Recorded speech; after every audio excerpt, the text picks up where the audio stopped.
चलिए अभी हम लोग बात करेंगे बच्चों अबाउट BF3 का।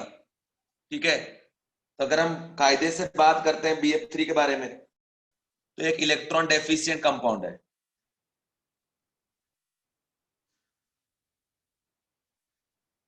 इलेक्ट्रॉन डेफिशिएंट कंपाउंड, क्योंकि इसका जो ऑक्टेट है वो इनकम्प्लीट है। ठीक है, ऑक्टेट क्या है बच्चों, इसका इनकम्प्लीट है। समझ रहे हैं? क्योंकि जैसे अगर हम बात करते हैं इसके स्ट्रक्चर का, BF, F और F, देखो इधर इलेक्ट्रॉन ऐसा प्रेजेंट है यहाँ पे, इसके अराउंड 3 बॉन्ड है, हर बॉन्ड में 2 इलेक्ट्रॉन, 2 2 4 2 6, यहाँ पे कितना हो गया 6 इलेक्ट्रॉन। 6 इलेक्ट्रॉन होने की वजह से हम क्या बोल रहे हैं कि इसके पास क्या प्रेजेंट है बच्चों, एक वैकेंट ऑर्बिटल, ऑक्टेट इनकम्प्लीट। अब वैकेंट ऑर्बिटल कैसे है, जैसे बोरॉन का अगर बात करें इसके इलेक्ट्रॉनिक कॉन्फ़िगरेशन का, 1s2 2s2 2p1 होता है। ठीक है, तो ग्राउंड स्टेट पे 2s में 2 इलेक्ट्रॉन, 2p में 1 इलेक्ट्रॉन। और आपको पता है कि जितना अनपेयर्ड इलेक्ट्रॉन किसी के पास प्रेजेंट रहेगा वो उतना ही बॉन्ड बनाएगा, तो इसलिए एक्साइटेड स्टेट पे इसको लेके जाएंगे हम। फर्स्ट एक्साइटेड स्टेट पे इलेक्ट्रॉन जंप करके जाएगा s से 2p में, जैसे जाएगा तो 2s में 1 इलेक्ट्रॉन रहेगा एंड 2p में आ जाएगा आपका 2 इलेक्ट्रॉन। तो टोटल 3 अनपेयर्ड इलेक्ट्रॉन हो गया बच्चों। अब ये 3 अनपेयर्ड इलेक्ट्रॉन इंटरमिक्स करेगा आपस में। ठीक है, ये 3 अनपेयर्ड इलेक्ट्रॉन आपस में मिक्स मतलब इंटरमिक्स करेगा।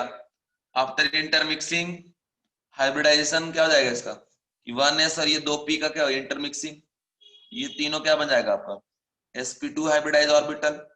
ऐसा एक एक इलेक्ट्रॉन कंटेन करेगा। बाद में आएगा एक इधर रहेगा क्या आपका वेकेंट ऑर्बिटल, जो कि प्योर p ऑर्बिटल है ना। तो कंडीशन क्या है कि जो हाइड्रोजन आप सॉरी यहाँ जो फ्लोरीन है, ये फ्लोरीन एक इससे बॉन्ड बना लिया, एक इससे एक इससे, तब भी देखिए क्या प्रेजेंट है आपका वेकेंट ऑर्बिटल। अंडरस्टैंड बच्चों, मेरी बात समझ पा रहे हो कि पहले इलेक्ट्रॉनिक कॉन्फ़िगरेशन लिखे 1s2 2s2 2p1, valence shell का इलेक्ट्रॉन पार्टिसिपेट करता है बॉन्डिंग में, तो 2s और 2p यहाँ रख दिए। बात ये कि इलेक्ट्रॉन ये जंप कर कहाँ जाएगा 2p में, क्योंकि ऐसे जितना अनपेड उतना ही बॉन्ड बनेगा, अभी तो एक ही अनपेड है, तो जब ये जंप करके गया 3 अनपेड हो गया। और उसके बाद अब इनको आपस में इंटरमिक्स करा दिए, तो ये हाइब्रिडाइज ऑर्बिटल बन गया किस टाइप का, 1s और 2p को जब इंटरमिक्स कराते हैं तो किस टाइप का हाइब्रिडाइजेशन जनरेट होता है बच्चों, sp2 हाइब्रिडाइजेशन जनरेट होता है। Understand, sp2 hybridise orbital generate होता है ना। तो 3 अनपेड इलेक्ट्रॉन रख रहा है sp2 हाइब्रिडाइज ऑर्बिटल में, और एक जो ऑर्बिटल है प्योर p, ये कैसा ऑर्बिटल है बच्चों, वैकेंट ऑर्बिटल, जो कहां प्रेजेंट है बोरॉन के पास। ठीक है, अब अगर मैं बात करूं आगे जाके इसके स्ट्रक्चर का, हो जाएगा BF,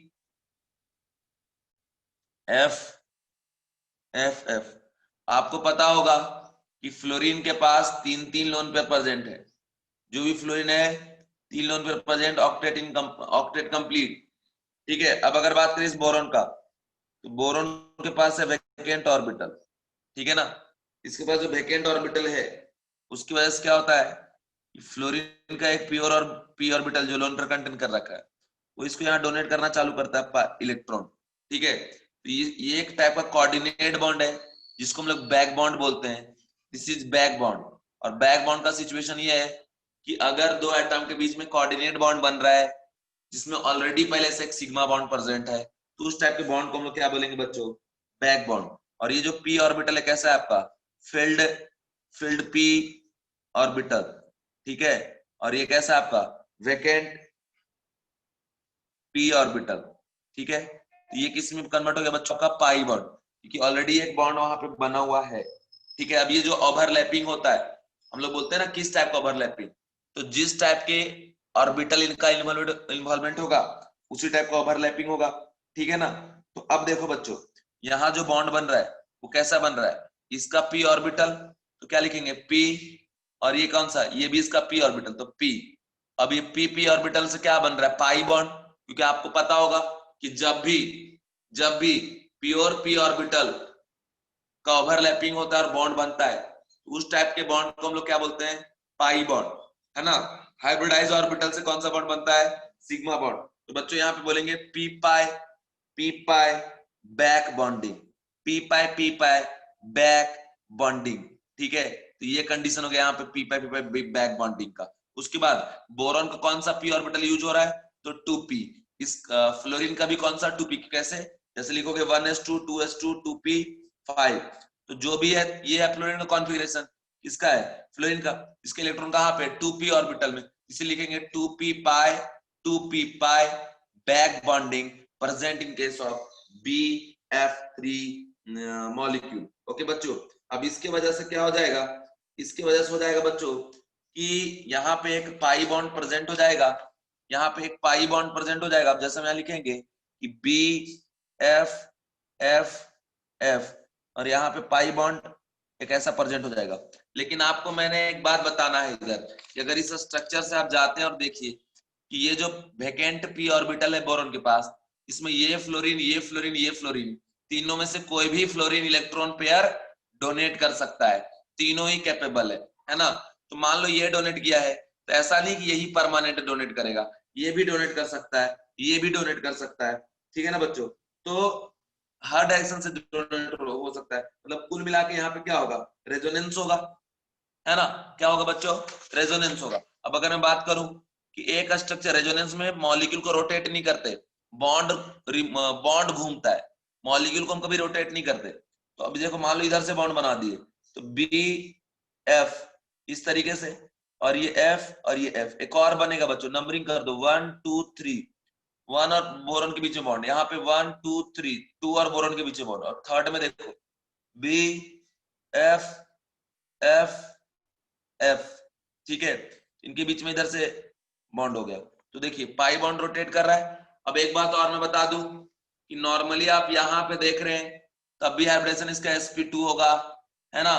बैक बॉन्ड बनने के बाद भी हाइब्रिडेशन sp2 ही रहेगा, क्योंकि बैक बॉन्ड के थ्रू बन रहा है पाई बॉन्ड, और पाई बॉन्ड हाइब्रिडेशन में पार्टिसिपेट नहीं करता, तो उसकी वजह से कोई भी हाइब्रिडेशन में फर्क पड़ने वाला नहीं है बच्चों। तो कुल मिला के यहाँ पे क्या चल रहा है बच्चों, तो ये तो हम लोग ऐसे मान रहे, बट कुल मिला के समझ लो यहाँ पे कोई बॉन्ड दिखता नहीं है बाहर से, हमें पता नहीं होता, बाद में ऐसा सोचा गया, ठीक है। तो एक बात बताइए कि यहाँ पे अगर इसका हम बनाए रेजोनेंस हाइब्रिड, है ना, तो क्या हो जाएगा BF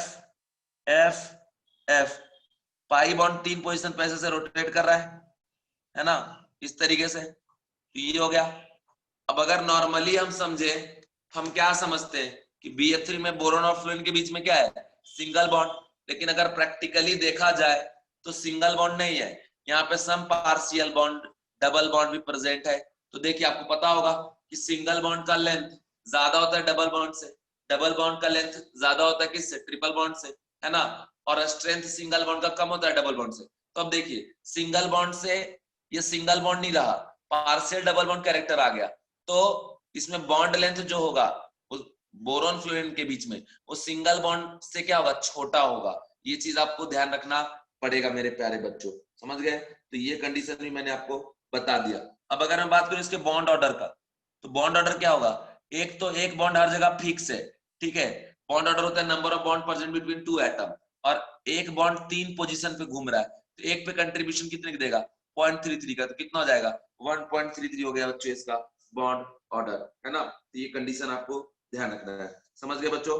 यहाँ तक जो भी बातें थी मैंने आपको बताने का काम किया, ठीक है। अब अगर नॉर्मली कभी आप ऐसे लिख दिए कि BF, ठीक है, F और ये F, यहाँ पूछे थे बताओ बॉन्ड ऑर्डर क्या है, आप बोलेंगे बॉन्ड ऑर्डर इक्वल टू 1, तो ये गलत हो जाएगा, क्योंकि आपको ध्यान रखना पड़ेगा कि यहाँ पे एक बैक बॉन्डिंग चल रहा है, ठीक है बच्चों, समझ गए। अब आपको ये भी कंडीशन है कि if bond order increases then bond का strength also increases and bond का जो लेंथ होगा वो क्या हो जाएगा, डिक्रीजेज, समझ गए क्या। तो कंडीशन आपको ये सोचना पड़ेगा कि BF जो बॉन्ड लेंथ है वो शॉर्टर है थ्योरेटिकल बॉन्ड लेंथ, ठीक है। तो कंडीशन ये है बच्चों कि थ्योरेटिकली यहाँ पे क्या है, सिंगल बॉन्ड, थ्योरेटिकली कैसा है, सिंगल बॉन्ड BF के बीच में, और प्रैक्टिकली कैसा है, पार्शियल डबल बॉन्ड। हम ये कह सकते हैं कि पॉइंट बना के बोल सकते हैं कि बी एफ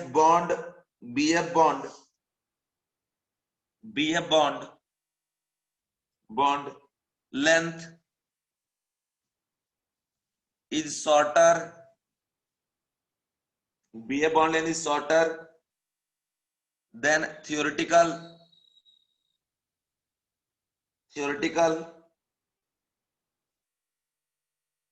bond length।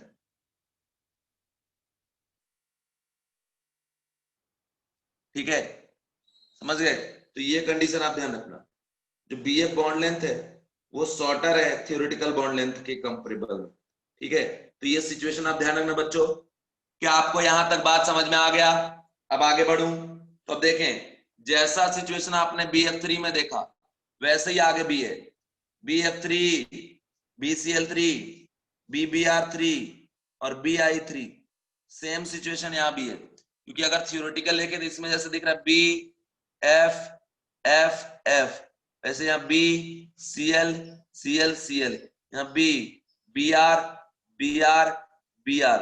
ठीक है, यहाँ पे B है ना, I और ये I। तो बच्चों याद रखना कि जैसा सिचुएशन यहाँ है वैसे इनमें भी है। इसके पास बोरॉन बैकेंट ऑर्बिटल, इधर भी बोरॉन के पास बैकेंट ऑर्बिटल, और जो कि किस टाइप का बैकेंट ऑर्बिटल है, 2p 2p 2p 2p। और यहाँ जो फ्लोरीन कंटेन कर रहा है लोन पेयर, उसी तरीके से ब्रोमीन भी कंटेन कर रहा है 3 लोन पेयर, क्लोरीन भी कर रहा है, ब्रोमीन भी कर रहा है 3 लोन पेयर, आयोडीन भी कर रहा है 3 लोन पेयर। बट इसमें लोन पेयर 2p ऑर्बिटल में, इसमें लोन पेयर 3p ऑर्बिटल में, इसमें लोन पेयर 4p ऑर्बिटल में, इसमें लोन पेयर 5p ऑर्बिटल में। ठीक है बच्चों, तो यहाँ भी बैक बॉन्ड होगा, यहाँ भी बैक बॉन्ड होगा, यहाँ भी बैक बॉन्ड होगा, यहाँ भी बैक बॉन्ड होगा।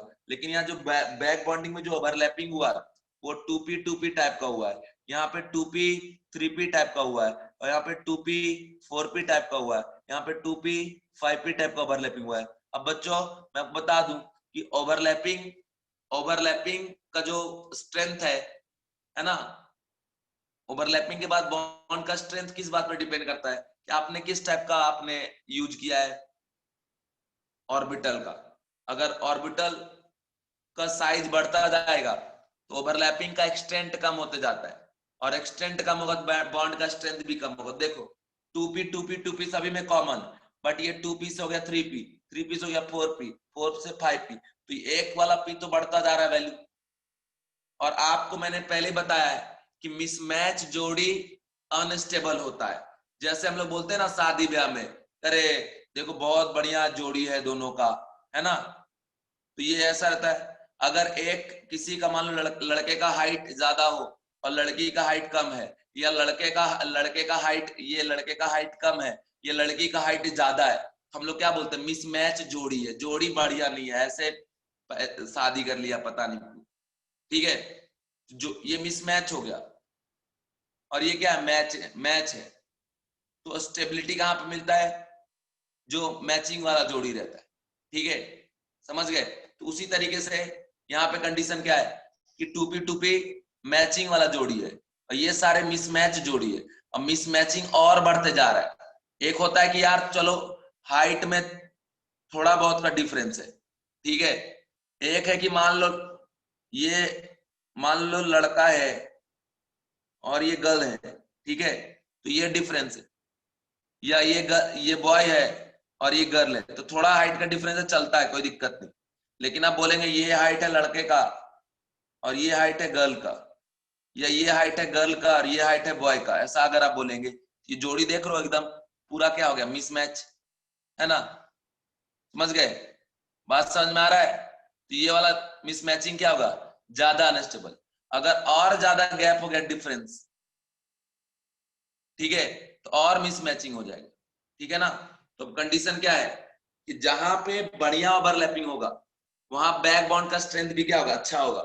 यहाँ पे बैक बॉन्ड का अगर मैं बात करूं, तुम लोगों को ये समझ में आ गया बात? ये भी आंसर प्लीज, सारे बच्चे आंसर कर दो यार, कुछ ही दिन तो हम अभी इधर देखो, BF3 BCl3 BBr3, उसके बाद क्या आपका BI3। ठीक है, तो ये कंडीशन हो गया, समझ में आ गया बच्चों?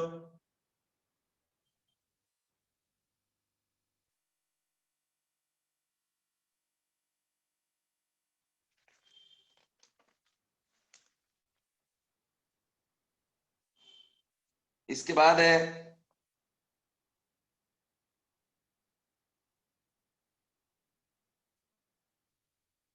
Strength, strength of back bonding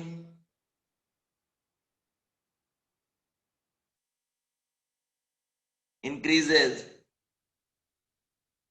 ठीक है, strength of back bonding increases, तो क्या हो जाएगा,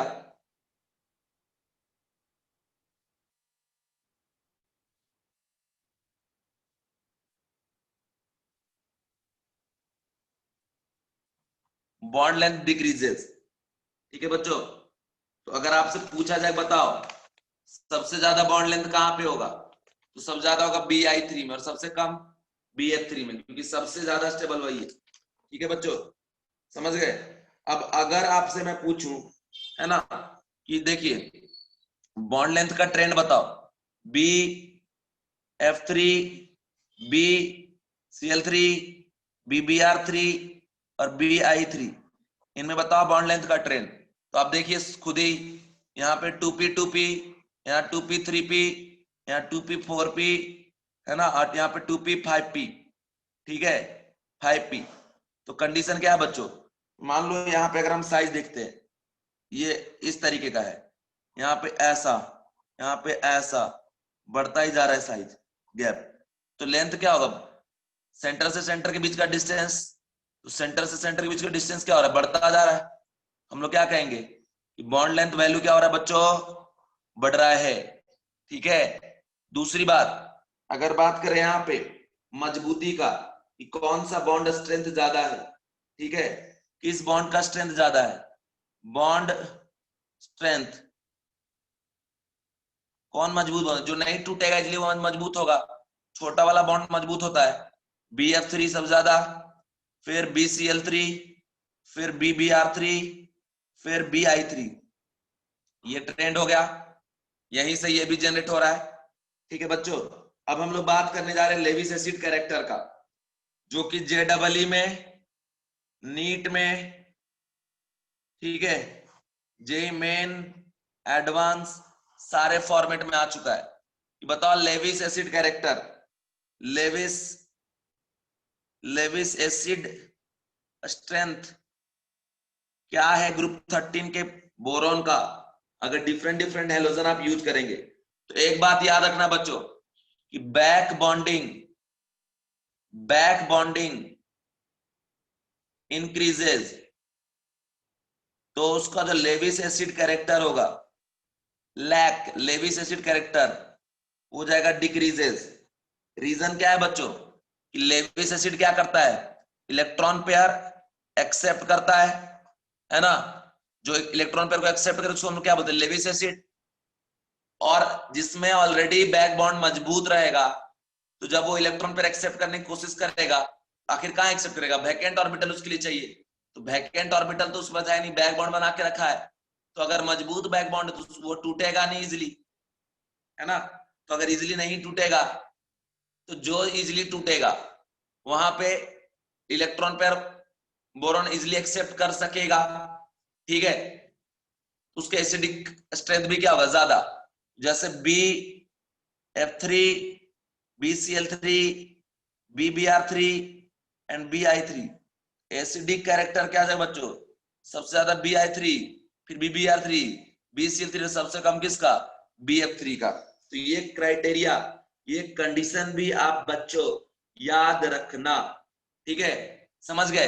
अभी एक क्वेश्चन मैं आपको दे रहा हूं कि बताओ compare bond length, compare compare bond length, bond compare bond length, ठीक है, समझ गए, कौन सा बॉन्ड, तो BF bond in BF3 and BF4 minus, जल्दी से करो तो कंपेयर, किसका बॉन्ड लेंथ ज्यादा होगा, किसका कम होगा, बताओ जल्दी से।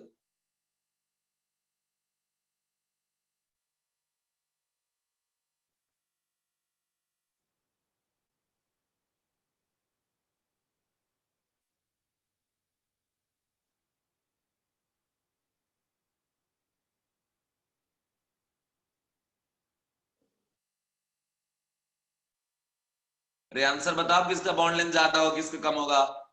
खुशी, खुशी। आ गए बाबू? यस।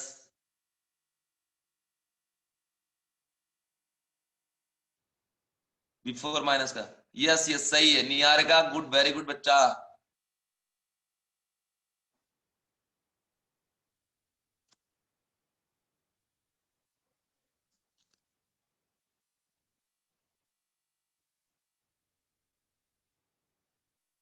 खुशी आपका भी करेक्ट आंसर है। खुशी हैप्पी हो कि दुखी हो आज आप? लग रहा है खुशी आज टेंशन में है।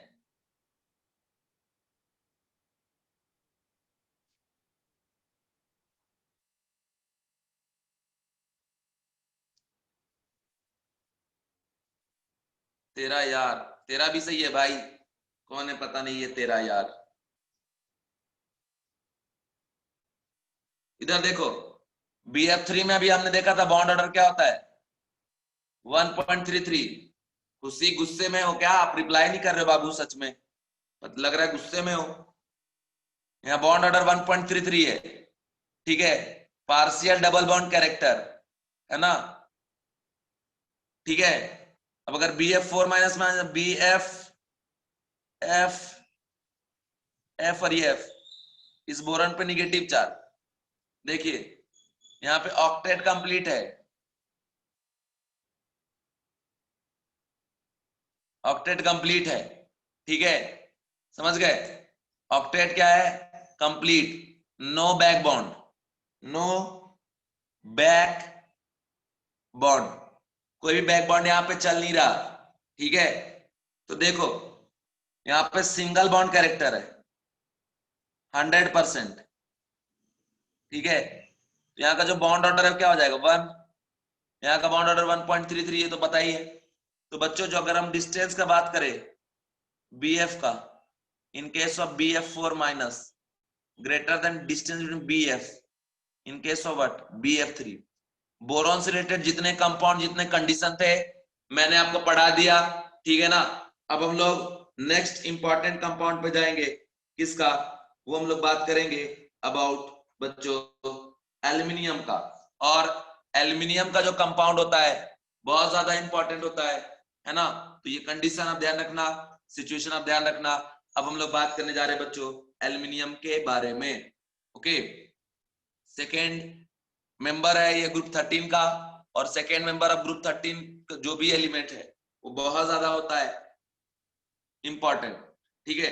तो अब बच्चों हम लोग जैसे जैसे पढ़े बोरॉन के बारे में, उसी तरीके से different different condition, different different concept पढ़ेंगे एल्यूमिनियम के बारे में। तो हेडिंग में लिखिएगा एल्यूमिनियम,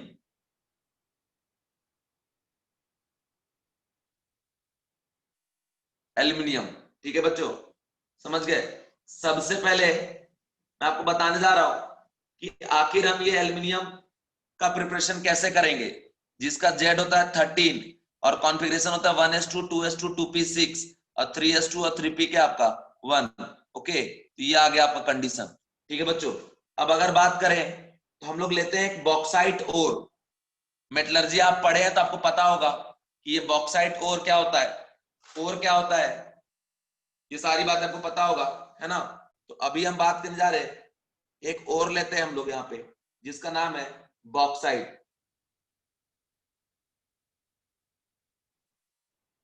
बॉक्साइट और लेते हैं, और इस बॉक्साइट और में का हम लोग लीचिंग करवाते हैं, लीचिंग।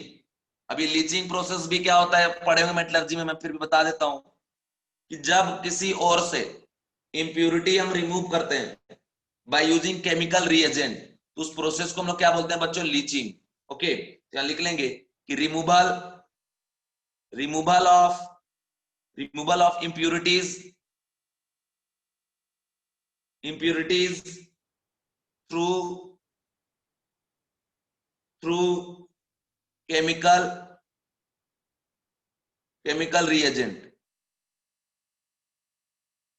Chemical reagent. तो बॉक्साइड से अगर लीचिंग करना है तो लीचिंग के प्रोसेस के जो इंप्यूरिटी वो हमने निकाल लिए, उसके बाद बच्चों बन जाता है Al2O3, जिसको हम एल्यूमिना के नाम से जानते हैं, एल्यूमिना। ओके, समझ गए। अब इलेक्ट्रोकेमिस्ट्री चैप्टर आप पढ़े होंगे। इलेक्ट्रोकेमिस्ट्री में हम लोग पढ़ते हैं इलेक्ट्रोलिसिस, है ना। और इलेक्ट्रोलिसिस में हम लोग इलेक्ट्रोलाइटिक सेल का यूज करते हैं। और उसमें क्या होगा बच्चों, जैसे आप इस Al2O3 एल्यूमिना का यूज करेंगे, समझ गए, तो ये जाके वहां जनरेट करेगा Al+3 और O-2, ठीक है। तो जो कैटायन है वो कैथोड की तरफ मूव करता है, और जो एनायन है वो एनोड की तरफ मूव करता है, ठीक है। तो जब ये कैटायन जाएगा कैथोड के पास, इसको फिर वहां मिलेगा इलेक्ट्रॉन फ्रॉम कैथोड। उस इलेक्ट्रॉन को ये एक्सेप्ट करके, कैथोड पे जाने के बाद उस इलेक्ट्रॉन को एक्सेप्ट करके इसमें कन्वर्ट हो जाएगा ये एल्यूमिनियम में, ठीक है। इसके लिए हम इसको क्या करवा रहे हैं बच्चों, इलेक्ट्रोलिसिस। इलेक्ट्रोलिसिस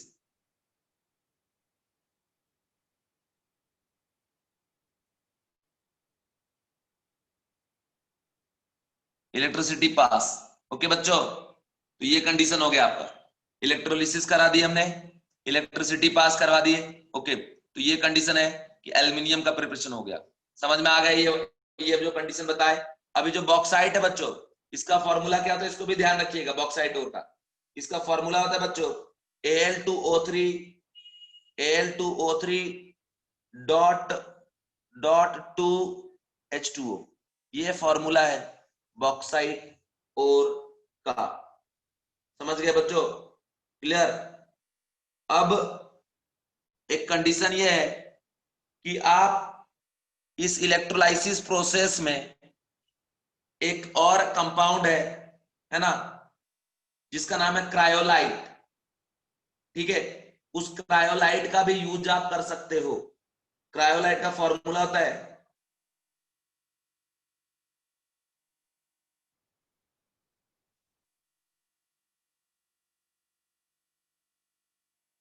Na3Al(F6), ठीक है।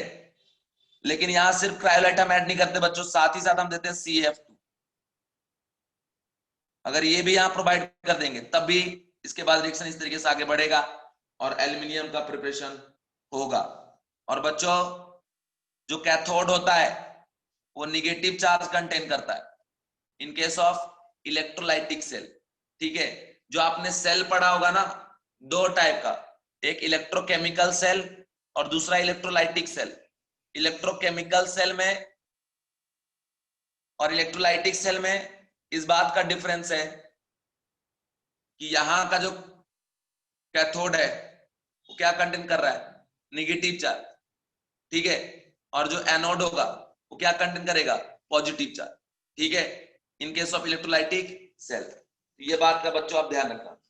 इसके बाद मैं आपको आगे बताता हूं और भी कंडीशन। कंडीशन क्या है कि अगर आप एल्यूमिनियम का रिएक्शन कराते हैं ड्राई एयर के साथ, ड्राई एयर, तो फिर ये कोई भी रिएक्शन शो नहीं करेगा, नो रिएक्शन, ठीक है। लेकिन अगर आप एल्यूमिनियम का रिएक्शन कराते हैं मॉइस्चर प्रेजेंट एयर के साथ, मतलब मॉइस्ट एयर,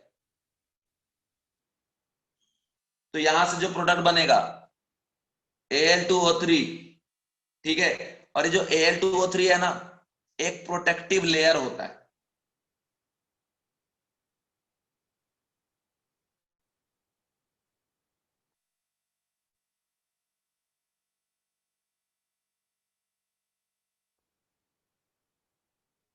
प्रोटेक्टिव लेयर, है ना। और ये बात आप पढ़े होंगे, जो भी हम लोग एल्यूमिनियम का बर्तन वगैरह यूज करते हैं उसमें एक प्रोटेक्टिव लेयर बन जाता है, और ये वही होता है Al2O3, ठीक है बच्चों, समझ गए। तो इस कंडीशन का आप ध्यान रखना। और आपको बता दो बच्चों, इसका जो डेल्टा H होता है, जब ये ऑक्सीजन से रिएक्ट करता है एल्यूमिनियम, उस टाइम निगेटिव वैल्यू आता है। जैसे अगर मैं बताऊं कि एल्यूमिनियम O2 से जब रिएक्ट करेगा तो बनाएगा क्या आपका Al2O3, अंडरस्टैंड। ये कंडीशन आप ध्यान रखना। और इसमें जो डेल्टा H है वो निगेटिव होता है, मतलब ये कैसा हो गया आपका एक्सोथर्मिक रिएक्शन, ठीक है। और ये जो रिएक्शन चल रहा है इसको हम लोग थर्माइट रिएक्शन में भी, ये मॉइस्ट एयर है, ऐसा एयर जिसमें मॉइस्चर प्रेजेंट हो। ये है एल्यूमिनियम, एल्यूमिनियम है, नॉर्मल एल्यूमिनियम प्योर, ठीक है। इसके बाद है ये aluminium plus O2 gives Al2O3, जिसका डेल्टा H जो होता है बहुत ज्यादा नेगेटिव होता है, ठीक है। इसको हम लोग एल्यूमिनियम ऑक्साइड के नाम से जानेंगे, एल्यूमिनियम ऑक्साइड के नाम से भी हम लोग इसको जानते हैं, जो कि एक्सोथर्मिक है, एक्सोथर्मिक रिएक्शन है, ठीक है ना बच्चों, एक्सोथर्मिक रिएक्शन है, अंडरस्टैंड। ये कंडीशन आप ध्यान रखना। इसके बाद आप कंडीशन आप देखो कि मान लो जो एल्यूमिनियम है, सपोज हम बोल रहे हैं कि ये मॉइस्चर वाले एयर के साथ रिएक्ट कर रहा है, तो रिएक्ट करने के साथ दो दो कंपाउंड बनाएगा, एक Al2O3 बनाएगा और साथ ही साथ एल्यूमिनियम का नाइट्राइड भी बनाएगा, ठीक है। ये क्या हो गया बच्चों आपका एल्यूमिनियम,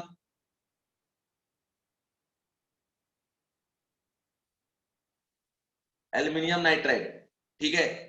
अब जैसे आप हाइड्रोलिसिस कराएंगे एल्यूमिनियम नाइट्राइड का, तो हाइड्रोलिसिस में यहां से जनरेट होगा H प्लस और क्या आपका OH माइनस, और यहां से Al+3 और N-3, H जाएगा यहाँ पे और OH जाएगा यहाँ पे, तो यहां से क्या बना लेगा बच्चों AlOH3 और प्लस NH3, ठीक है। तो ये कंडीशन यहां से प्रिपेयर होगा, एल्युमिनियम का हाइड्रोक्साइड, और साथ में जनरेट हो रहा है बच्चों क्या आपका अमोनिया गैस। अंडरस्टैंड मेरे प्यारे बच्चों, गिव मी आंसर प्लीज, सारे बच्चे आंसर दीजिए।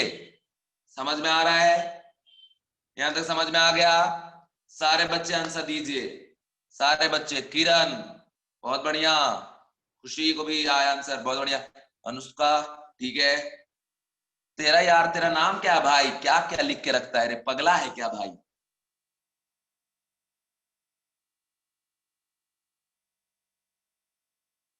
आयुष, चलो ठीक है, आगे बढ़ू ना? समझ में आ रहा है तुम लोग को बढ़िया से? हैप्पी हो मतलब पढ़ के, ठीक है।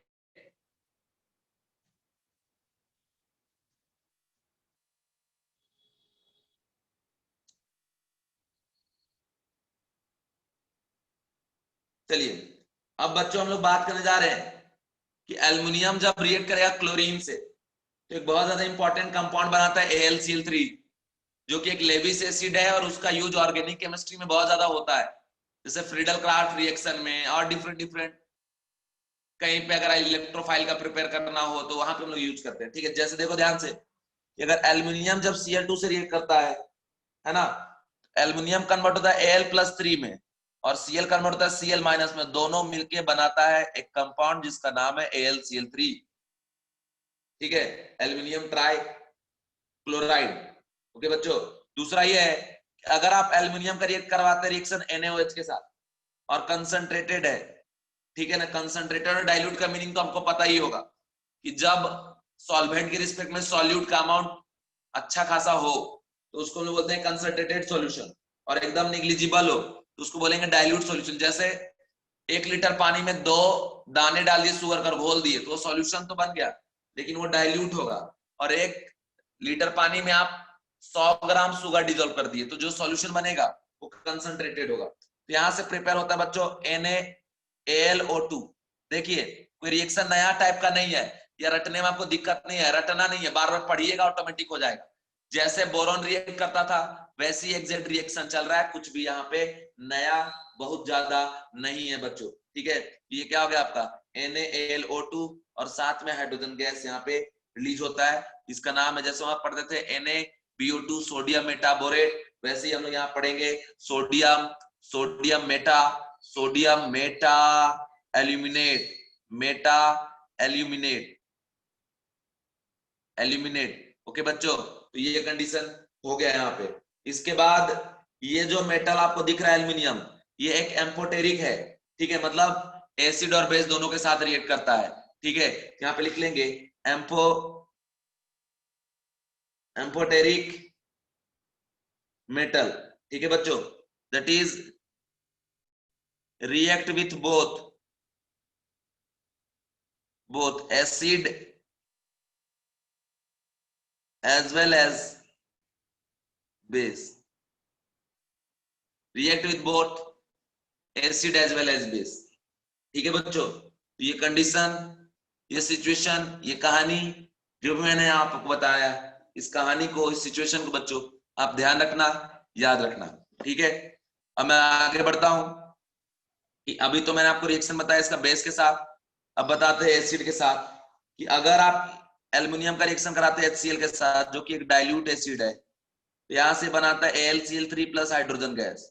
ठीक है, aluminium trichloride plus hydrogen gas. अगर बच्चों आप एल्युमिनियम का रिएक्शन कराते हैं H2SO4 के साथ जो कि डाइल्यूट है ना, तो यहां देखिए ये जनरेट करेगा SO4-2 और ये Al+3, क्रिस क्रॉस रूल लगाते हैं 3 यहाँ 2, क्या कंपाउंड बनाएगा ये Al2SO4 होल थ्राइस, है ना, और साथ में हाइड्रोजन गैस रिलीज करेगा। तो ये बात याद रखना। अगर बच्चों मान लो एल्युमिनियम का रिएक्शन आप कराते हैं कंसंट्रेटेड HNO3 के साथ,